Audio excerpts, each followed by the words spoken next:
The sky above Valari Prime burned orange and red. Massive warships hung in the upper atmosphere like dark clouds promising a storm that would never end.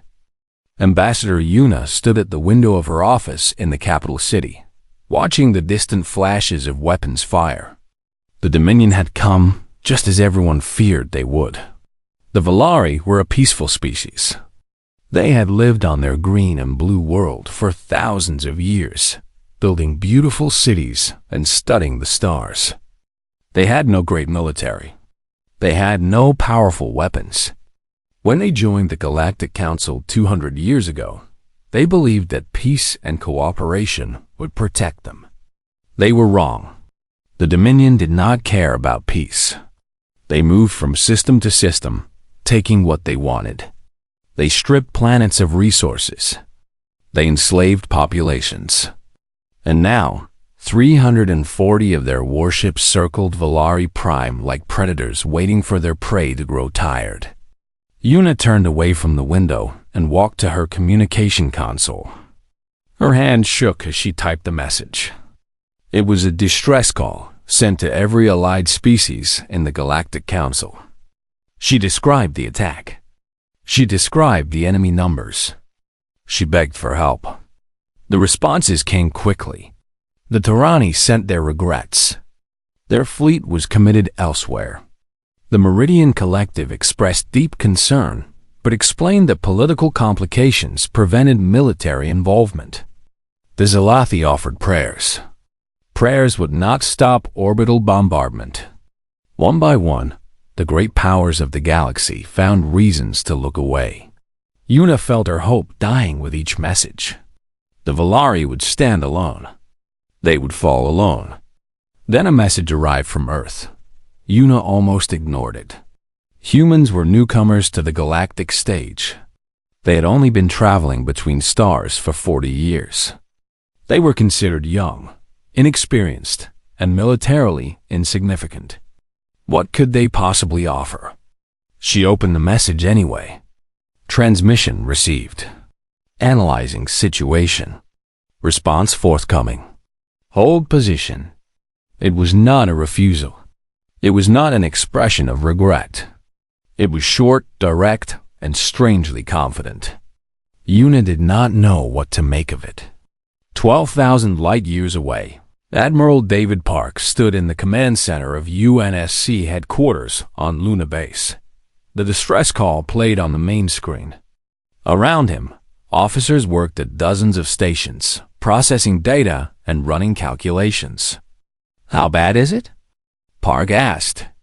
Intelligence officer Rachel Kim stepped forward. She was young but brilliant, known for her ability to see patterns others missed. She pulled up a holographic display showing the Valari system. 340 Dominion warships, sir. Mix of destroyers, cruisers, and at least 12 heavy battleships. They have complete orbital control. Ground invasion is expected within 72 hours. Park studied the display. The Valari homeworld was shown in blue, surrounded by red enemy markers. It looked like a single drop of water in a sea of blood. "Civilian population?" he asked. 4 billion, Kim replied. Mostly concentrated in urban centers. If the Dominion follows their standard pattern, they will begin with orbital strikes on military and government targets, then move to mass detention of the workforce population. Estimated casualties in the first wave alone, 50 to 100 million. The room fell silent. Everyone understood what those numbers meant. Fathers, mothers, children. Lives that would end in fire and terror. Park had seen war. He had fought in the border wars when Earth's colonies were threatened by pirates and raiders. He had lost friends. He had made hard choices. But he had never turned away from a fight that mattered. "What assets do we have available?" he asked. General Thompson, the logistics commander, checked his data pad. "The First Fleet is currently at Mars Station. Third Fleet is completing exercises near Jupiter. Seventh Fleet just returned from patrol and is resupplying at Earth orbit. Combined strength? 847 combat vessels, sir. Plus support ships, medical frigates, and marine transports. Park nodded slowly. He walked to the center of the room and looked at the holographic display of the Valari system. 340 enemy ships. A peaceful world. 4 billion lives. Get me a direct line to UNC High Command, he said. 20 minutes later, Park was speaking with Admiral Catherine Foster, the commander of all United Nations Space Command forces. She listened to his report without interruption. When he finished, there was a long pause. "David," she said finally, "you're asking me to authorize the deployment of 3 full battle fleets to a system 12,000 light years away, for a species we've barely had contact with, against an enemy we've never fought." "Yes, ma'am. The political implications alone could take years to sort out. We would be inserting ourselves into a regional conflict. Other council members might see it as aggression. With respect, ma'am, 4 billion people are about to die. The politics can wait." Another pause. Park could hear Foster breathing on the other end of the connection. He knew she was weighing the costs. Ships, fuel, ammunition, lives. Everything had a price. The Valari sent a distress call to the entire council, Foster said. What did the others say? "Regrets, ma'am." All of them. Of course they did. There was bitterness in her voice. The strong hide while the weak suffer. That's always how it works. Park waited. He had served under Foster for 15 years. He knew how she thought. She was careful, strategic, and sometimes slow to act. But she was never a coward. "You believe we can win?" she asked. "I believe we can fight," Park replied. "I believe that matters, regardless of the outcome." The silence stretched for 10 long seconds. Then Foster spoke. "You have authorization, Admiral. Deploy all available forces. Full combat status. Rules of engagement are weapons-free upon arrival if hostile forces do not immediately withdraw." Park felt something loosen in his chest. "Understood, ma'am. We'll bring them home." "Bring yourself home too, David. That's an order." The connection ended. Park turned to face his command staff.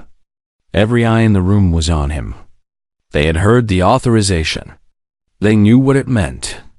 "You heard the Admiral," Park said. "Contact all fleet commanders. I want every ship moving within 6 hours. Tell them to pack heavy. We're going to war." The room exploded into activity. Officers shouted orders. Communications channels opened across the solar system. The greatest military mobilization in human history had begun. Far away on Valari Prime, Ambassador Yuna received an updated message from Earth. It said only, "Assistance dispatched. Arrival in approximately 48 hours." Hold on. She read it twice, not understanding.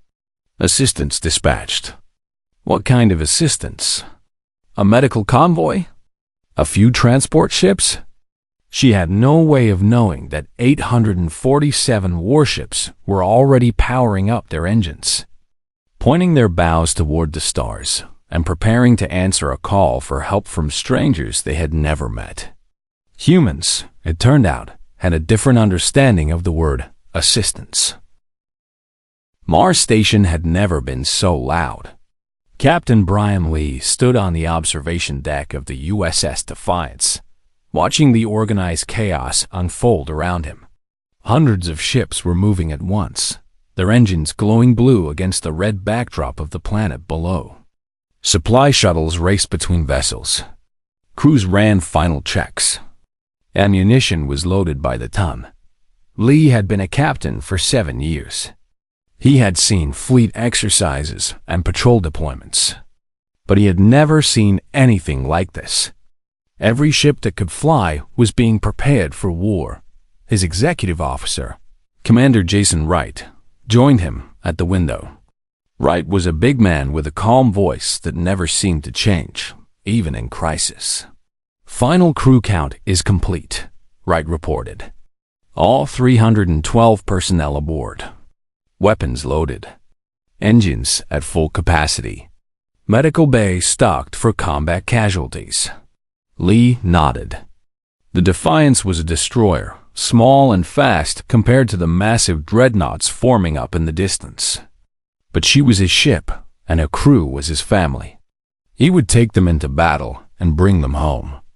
That was the promise every captain made, even if not every captain could keep it. What's our position in the formation? Lee asked. Forward screening group. We'll be one of the first ships to make contact with the enemy. Good. I'd rather see what's coming than wait for it to find us. A tone sounded through the ship's speakers. Admiral Park's voice followed, broadcast to every vessel in the fleet. All hands, this is Admiral Park.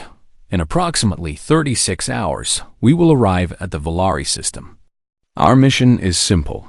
Break the Dominion siege and protect the civilian population of Valari Prime. The enemy has 340 warships. We have 847. Those are good odds, but do not become overconfident. The Dominion has been fighting wars across this galaxy for centuries. They know what they are doing. Lee listened carefully. Around him, he could see crew members pausing their work to hear the Admiral's words. Many of you may wonder why we are doing this, Park continued. The Valari are not human. We have no treaties with them.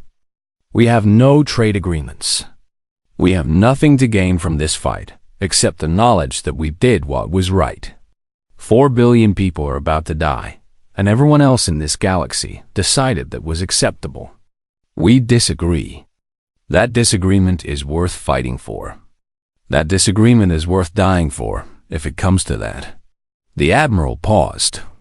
When he spoke again, his voice was quieter, but somehow stronger. I will not lie to you. Some of us will not come home.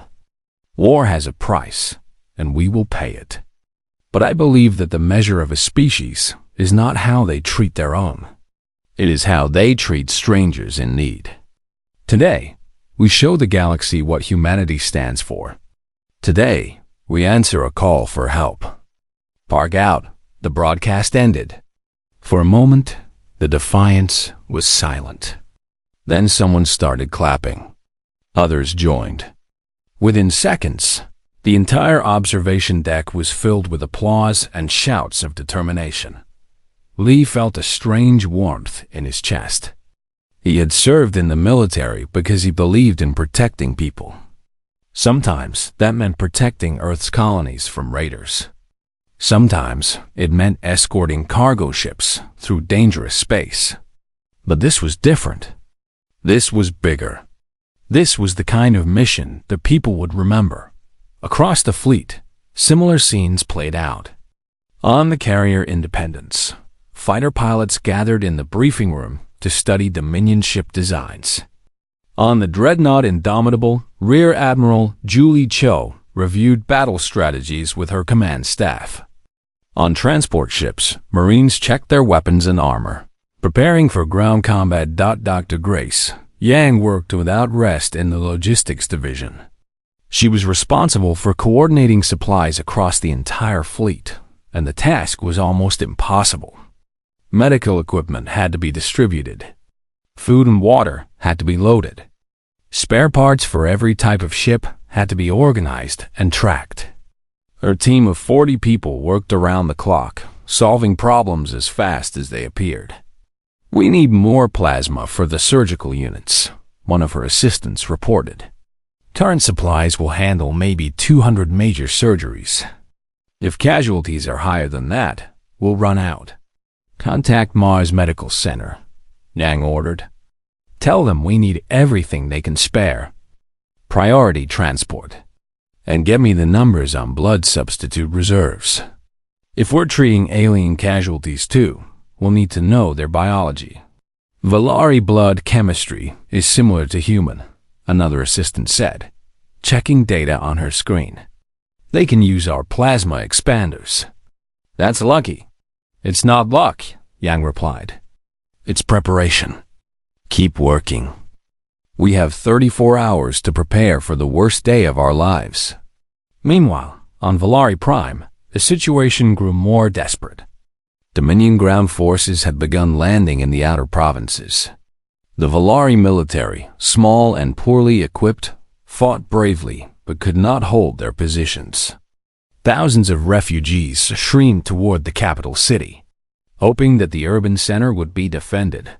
Ambassador Yuna worked constantly, coordinating evacuation efforts and trying to maintain communication with the Galactic Council. Most of the other species had stopped responding. They had already written off Valari Prime. It was only a matter of time. Her aide, a young Valari named Diru, entered her office with a report. His face was tired, but his eyes still held hope. The humans say they will arrive in 36 hours, Daru said. Do you think they will really come? Yuno looked out the window at the burning sky. I do not know. Humans are strange. They are young and reckless. They make decisions that more experienced species would never make. Is that bad? I do not know, Yuna repeated. Perhaps it is exactly what we need. Perhaps foolishness and wisdom look the same when everything else has failed. Daru hesitated. Ambassador, how many ships do you think they will send? Yuna considered the question. Humans were relatively new to space. Their fleet was smaller than most galactic powers. They could not possibly have more than a few dozen ships available. Even if they sent everything, it would not be enough to match 340 Dominion warships. Perhaps 20 ships, she said finally. Maybe 30 if they are very committed. It will not be enough to win, but it might be enough to evacuate some civilians. We should be grateful for any help. Daru nodded and left to continue his work. Yuna returned to her window. 20 ships. 30 ships. A gesture of goodwill from a young species that did not know any better. It was something. It was more than anyone else had offered. She had no way of knowing that at that very moment, the human First Fleet was completing its formation at Mars. 283 warships, moving as one. Behind them, the Third Fleet was powering up at Jupiter Station. Another 241 ships. And at Earth orbit, the Seventh Fleet was loading its final supplies. 323 ships, 847 warships. The largest fleet humanity had ever assembled, and they were coming. Admiral Park stood on the bridge of his flagship, the USS Constellation. The great ship hummed with power as its engines prepared for the hyperspace jump. Around him, officers worked efficiently at their stations. Everything was ready. All fleet commanders report ready for departure. The communications officer announced. Park looked at the main display. 847 green markers, representing every ship in the combined fleet. They were arranged in perfect formation, spread across millions of kilometers, but connected by purpose. Send the order, Park said.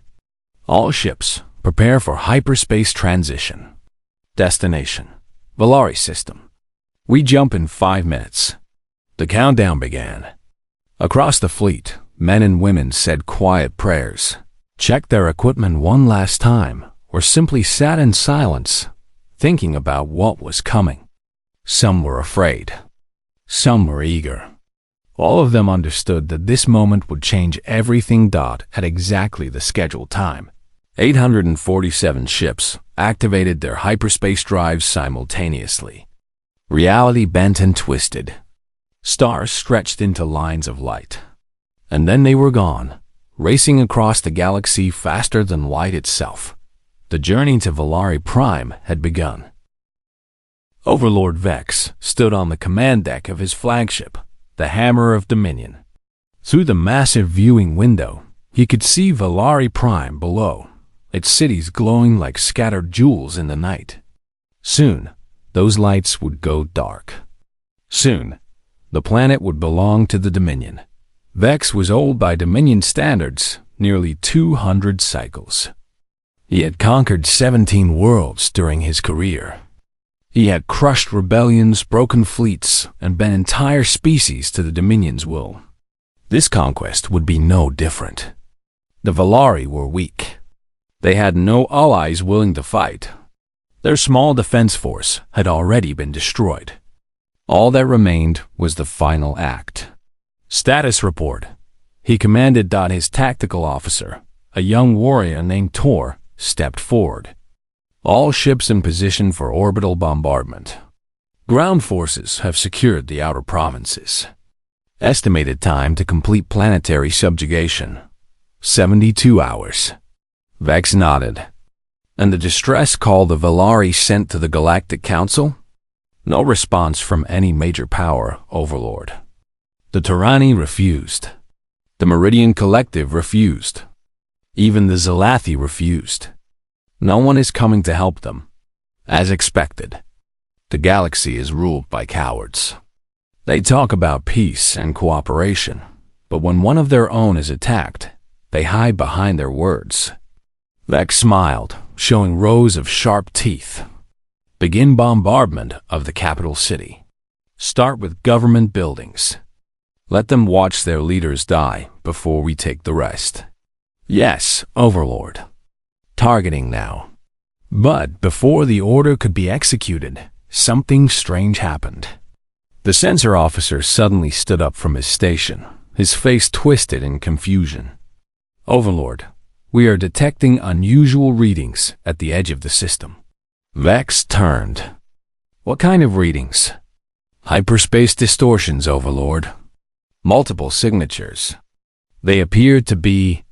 The officer paused, checking his instruments again. This cannot be correct.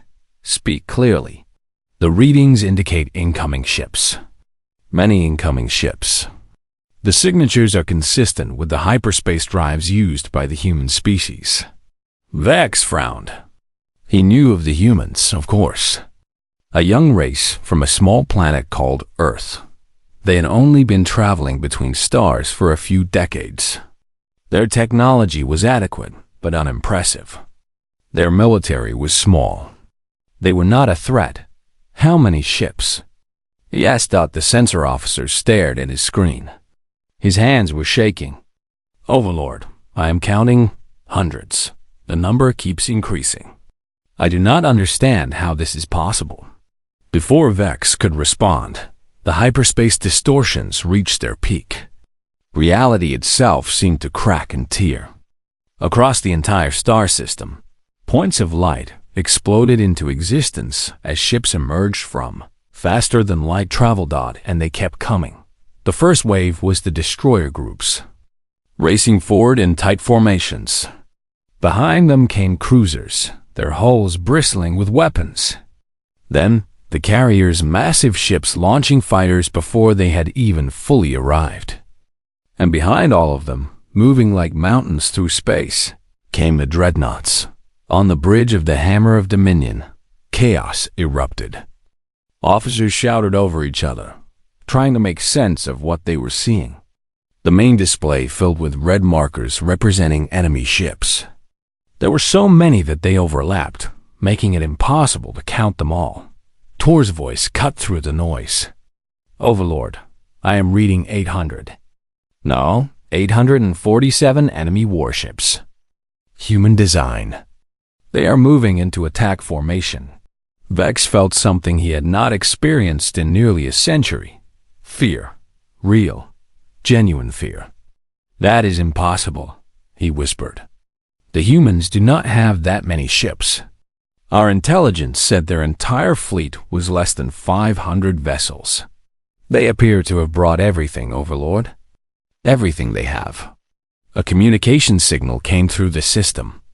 A human voice, speaking in the common galactic language, broadcast on all frequencies. Dominion forces. This is Admiral David Park of the United Nations Space Command. You are engaged in an illegal siege of a sovereign world. You have one opportunity to withdraw. There will be no second warning. Vex stared at the display. 847 ships. His fleet had 340. The humans outnumbered him nearly 3 to 1. For a long moment, he considered withdrawal. It was the logical choice. His fleet would be destroyed if he stood and fought. Better to retreat, rebuild, and return when conditions were more favorable. But then he thought about what retreat would mean. The Dominion had never lost a conquest. They had never retreated from a battle. If he ran from the humans, he would be executed for cowardice. His name would be erased from Dominion history. His family would be punished. Better to die in battle than live in shame. All ships, Vex commanded, prepare for combat. We will not run from these primitive creatures. Today, we show them what it means to challenge the Dominion. On the surface of Valari Prime, Ambassador Yuna watched the orbital display in her emergency bunker. She had retreated underground when the bombardment was about to begin, expecting to watch her world die from below the Earth dot instead. She was watching something she could not comprehend. The display showed hundreds of green markers surrounding the red markers of the Dominion fleet. Green meant friendly. Green meant allied forces. But where had they come from? Who would send so many ships to help the Valari? Her aide Daru ran into the room, his eyes wide with shock. Ambassador! The humans! The humans have arrived. I see them, Yuna said quietly. But I do not understand. You said they would send perhaps 20 ships. I was wrong. We were all wrong. Yuna counted the green markers. She counted again. The number did not change. 847 ships. More warships than most galactic powers possessed in their entire military. More warships than the Valari had ever seen in one place. They sent everything, she whispered. They sent their entire fleet. Why would they do that? They barely know us.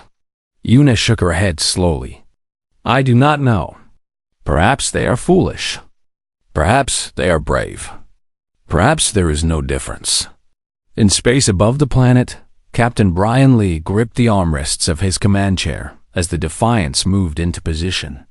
Through the main viewing screen, he could see the Dominion fleet ahead, already turning to face them. Their ships were dark and angular, designed to look threatening. It was working. All systems ready, Captain, Commander Wright reported. Weapons hot. Shields at maximum. The crew is at battle stations. Lee nodded. His mouth was dry. His heart was pounding. But his voice was steady when he spoke. This is what we trained for, people. Somewhere down there, 4 billion civilians are counting on us. They do not know our names. They do not know our faces. But they know that someone is coming to help them. Let us make sure we do not let them down. The bridge crew responded with a chorus of acknowledgments. They were afraid. They were determined. They were ready. Admiral Park's voice came through the fleet-wide communication channel. All ships, the enemy has refused to withdraw. Rules of engagement are now weapons-free. First wave, begin your attack. May God be with us all. The human fleet surged forward.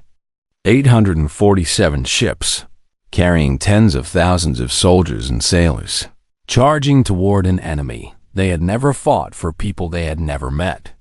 The Battle of Valari Prime had begun. The first shots came from the human destroyers, racing ahead of the main fleet like wolves hunting prey. Their railguns fired metal slugs at incredible speeds, punching through Dominion shields and tearing holes in enemy hulls. The Dominion ships returned fire, their plasma weapons painting bright lines across the darkness. Captain Brian Lee felt the Defiance shudder as enemy fire passed close to the hull. On his main screen, he watched 3 Dominion destroyers turning to intercept his group. They were bigger than human destroyers, more heavily armored. But they were also slower. Hard to port. Lee commanded. Target the lead ship. All forward weapons, fire. The Defiance twisted through space, its engines screaming with power. Missiles launched from her tubes, followed by a sustained burst from the main railguns. The lead Dominion destroyer tried to evade but was too slow. The missiles struck first, weakening its shields. Then the railgun rounds punched through, hitting the engine compartment. The ship spun wildly, trailing fire and debris. "Target destroyed," the weapons officer announced. "Find the next one," Lee replied. "We are not done yet." Across the battlefield, similar scenes played out. Human ships attacked with speed and precision, using their smaller size to avoid enemy fire while striking from unexpected angles.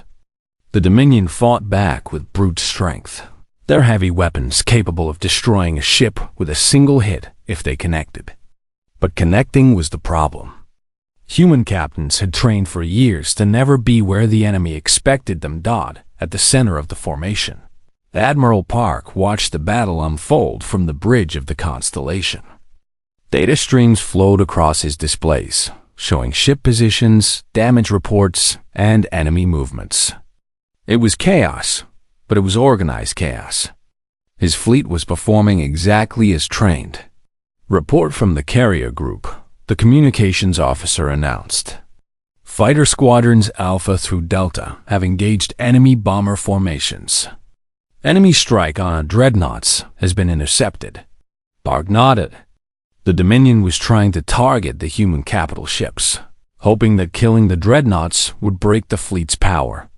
But human carriers had launched hundreds of fighters to create a protective screen.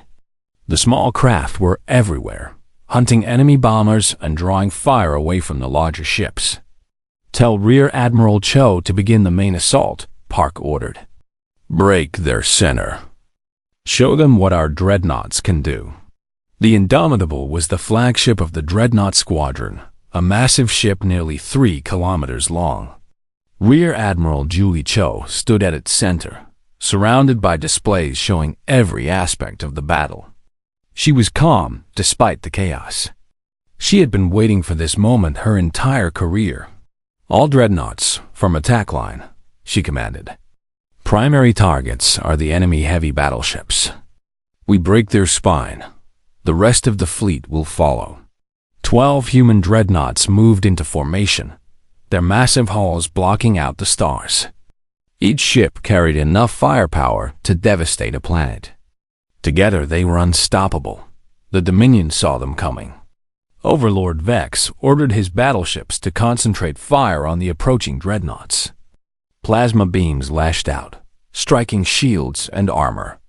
One human dreadnought, the Resolute, took a direct hit that melted through her forward sections.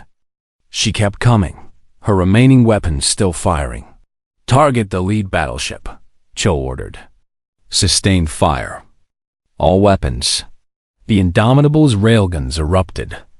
Each gun was the size of a small building, capable of launching projectiles at a fraction of the speed of light. The projectiles struck the enemy battleship with enough force to shatter mountains. Its shields collapsed in seconds. Its armor followed. The ship broke apart, splitting into burning fragments that scattered across space. "Next target," Cho said simply. The dreadnoughts continued their assault, smashing through the Dominion center. Enemy ships tried to regroup, tried to form defensive positions. It did not help. The human attack was too fast, too coordinated, too overwhelming. Meanwhile, Captain Lee led his destroyer group behind the enemy lines. Their mission was to cut off escape routes, to prevent any Dominion ships from fleeing to bring reinforcements. It was dangerous work. They were surrounded by enemies with no support nearby. "Captain, enemy cruiser on our stern," Commander Wright reported. "She's powering weapons." Lee spun his chair to check the display. The enemy cruiser was twice the size of the Defiance, with weapons to match. In a straight fight, she would destroy them easily. "All power to engines," Lee ordered. "Take us into the debris field ahead. Let us see if they can follow us through the wreckage."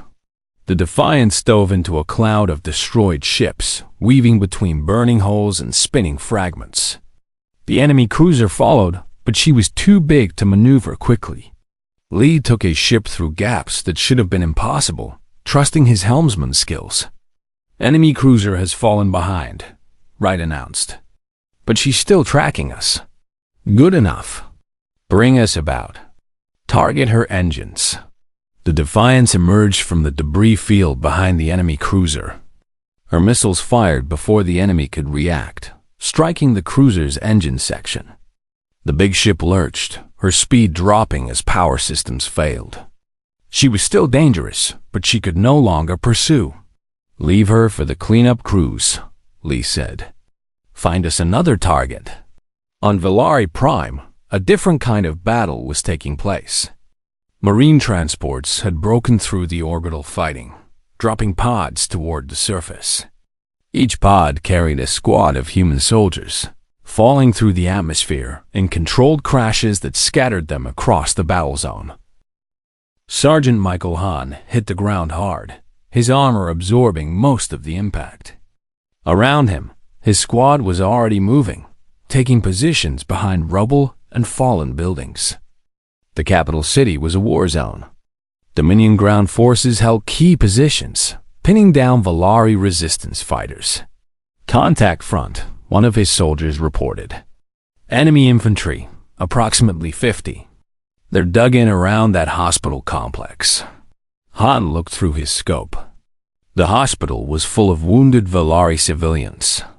The Dominion had set up positions around it, using the building as a shield. If the humans attacked directly, civilians would die. We go around, Hahn decided. Second squad, take the left flank. Third squad, right. First squad with me through the center. We hit them from 3 sides at once. Precision fire only.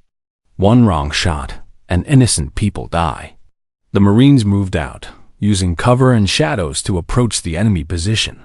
Hahn led his team through destroyed buildings, climbing over rubble and crawling through gaps. They were close now. He could hear the Dominion soldiers talking in their strange language. In position, second squad reported. In position, third squad confirmed. Hahn raised his weapon. On my mark, 3, 2, 1, execute. The attack was fast and brutal. Human Marines fired from 3 directions at once, catching the Dominion completely off guard. The enemy soldiers tried to return fire, but they were exposed on all sides. Within 90 seconds, the position was cleared. Hahn approached the hospital entrance. Inside, Valari medics and patients stared at him with wide eyes. They had never seen humans before, had only heard stories. Now strange soldiers in heavy armor had appeared from nowhere and saved their lives. You are safe now, Hahn said, his translator converting his words. Human forces are here. We will protect you. One of the Valari medics stepped forward. Her hands were covered in blood from treating wounded, but her voice was steady. Why? Why did you come? Hahn paused. It was a question he had asked himself during the long journey from Earth. Why risk everything for strangers? Why fight and die for people he had never met? Because you needed help, he said finally. And we were able to give it. Above the planet, the battle was reaching its conclusion. The Dominion fleet was breaking apart, ships fleeing in all directions as the human assault overwhelmed them. Overlord Vex watched from his damaged flagship as his armada collapsed around him. All ships retreat, he commanded. Fall back to the hyperspace threshold. We must preserve what remains of the fleet. But for many ships, it was too late. Human destroyers hunted them down, cutting off escape routes. Human fighters swarmed over damaged cruisers, finishing what the capital ships had started. The space around Valari Prime was filled with burning wrecks and floating debris. Vex's own flagship shook as another hit struck the hull. Damage report. Port engines destroyed, Overlord. Weapons at 30%. We cannot reach the hyperspace threshold. Vex closed his eyes. This was the end. He had lost. For the first time in Dominion history, a conquest had failed completely. To any ships that can hear this, he said quietly, tell the Council what happened here. Tell them what the humans did. Tell them that the galaxy has changed. He did not get the same ore. A final salvo from the Indomitable struck his bridge directly, ending his words and his life in a flash of fire. The Battle of Valari Prime was over. Admiral Park surveyed the battlefield in silence. 280 Dominion ships destroyed or captured. 60 had escaped. The siege was broken. The planet was saved, but victory had its costs. Casualty report, he requested, though he did not want to hear it. 34 ships lost, Admiral. Another 90 with significant damage. Crew casualties are still being counted. Current estimate is over 4,000 killed in action. 4,000. 4,000 men and women who had traveled across the galaxy to save strangers. 4,000 who would never go home. Park bowed his head. Tell all ships to begin rescue and recovery operations. And contact the Valari government. Tell them the nightmare is over. 3 days after the battle, Ambassador Yuna stood before the Galactic Council for the first time since the siege began. The great chamber was filled with representatives from hundreds of species, their holographic images transmitted from across the galaxy.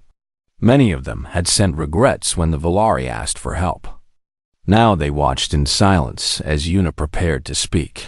She was tired. She had not slept more than a few hours since the humans arrived. There was too much to do. Wounded to care for. Cities to rebuild. The dead to honor. But she had made this journey because some things needed to be said.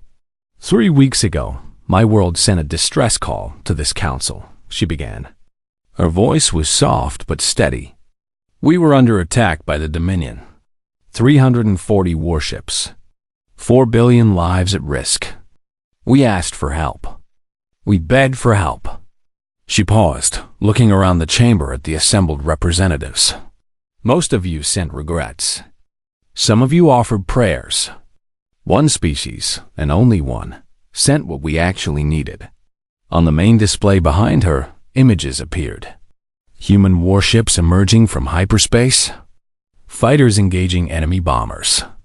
Marines on the ground, fighting alongside Valari resistance forces. A medical team from the USS Mercy, treating wounded children in a destroyed hospital.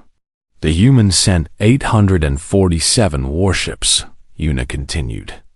They sent their entire fleet. They traveled 12,000 light years to fight for people they had never met. When I asked their admiral why, he said something I will never forget. He said, "Because you called, and we answer." The chamber remained silent. Representatives who have refused to help now could not meet her eyes. We expected aid, medicine, perhaps evacuation ships for our children. Yuna's voice grew stronger. They sent their sons and daughters instead. They sent their fleet. They sent their answer to what kind of species they are. She stepped closer to the central podium. The humans lost 34 ships. Over 4,000 of their people died in the battle. They died fighting for us. They died because they believed that helping strangers was worth dying for. I want every representative in this chamber to think about that. I want you to ask yourselves if you would have done the same. No one spoke. The silence was heavy with shame. The Valari will never forget what the humans did, Yuna concluded. We owe them a debt that cannot be repaid. And I hope that the rest of this galaxy learns from their example. I hope that the next time someone asks for help, the answer will be different. Thank you. She stepped away from the podium and left the chamber. Behind her, the silence continued for a long time. On Valari Prime, the recovery efforts were finally showing progress. Human engineering teams worked alongside Valari workers to restore power to damaged cities. Medical ships remained in orbit, providing supplies and personnel to overwhelmed hospitals. Marines patrolled the streets, helping to maintain order while the Valari government reorganized.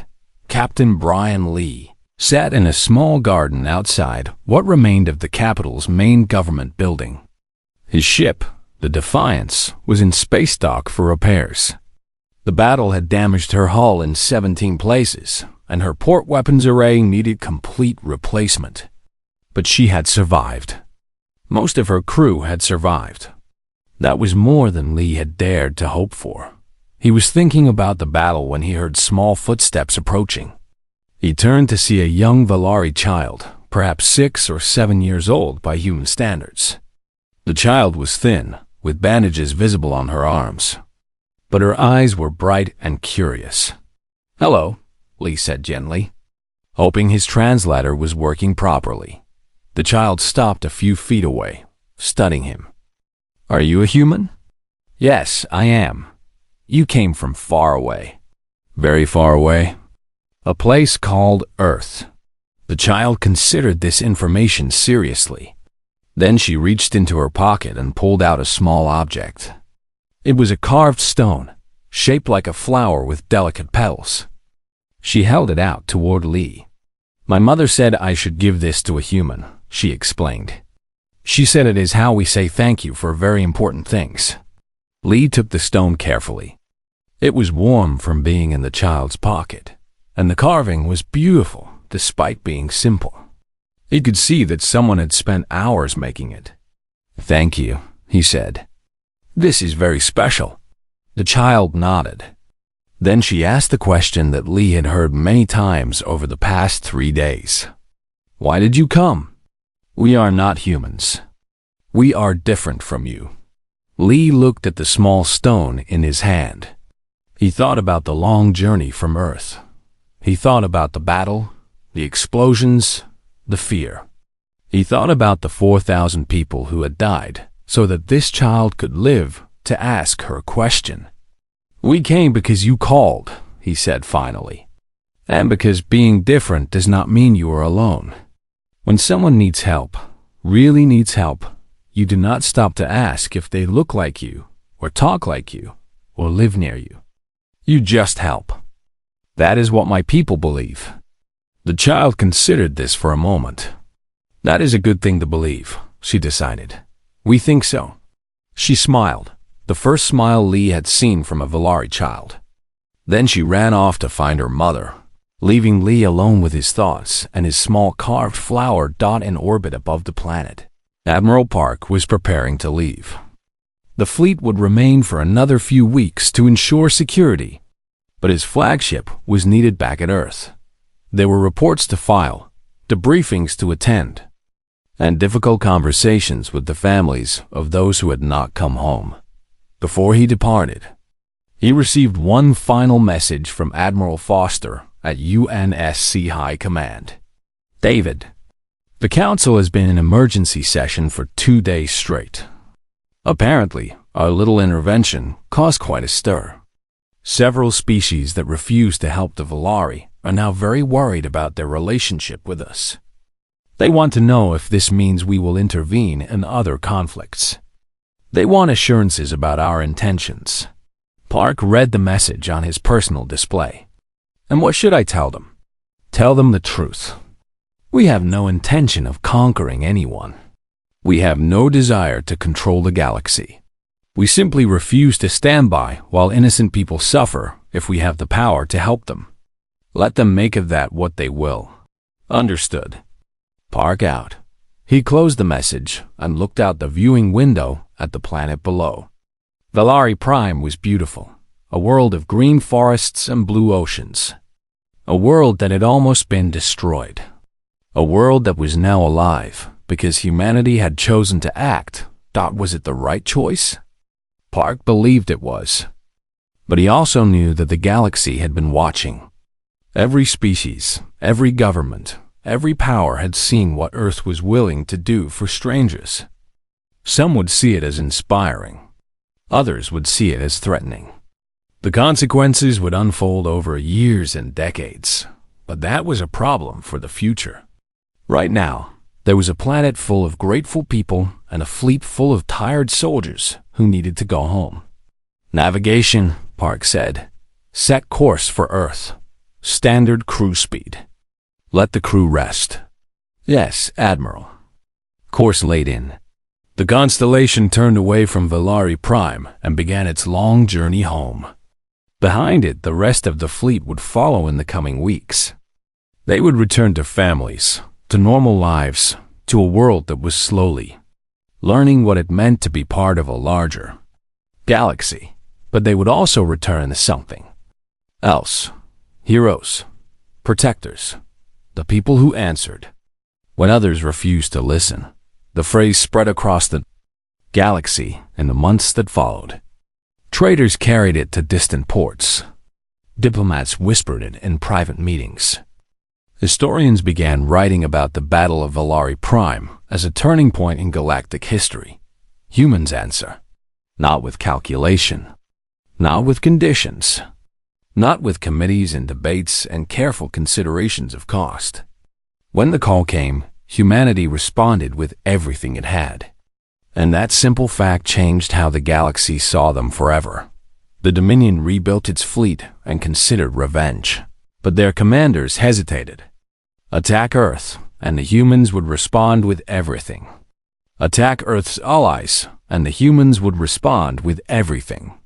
The calculations no longer made sense. Other aggressive powers reached the same conclusion. It was one thing to prey on the weak when no one would interfere. It was another thing entirely when a young, energetic species was watching, ready to cross the galaxy at a moment's notice. Slowly, almost invisibly, the galaxy became a little safer. Not because humans threatened anyone, not because they demanded anything, but because they had shown what they were willing to do, and because everyone knew that when strangers called for help, humans would answer. Always.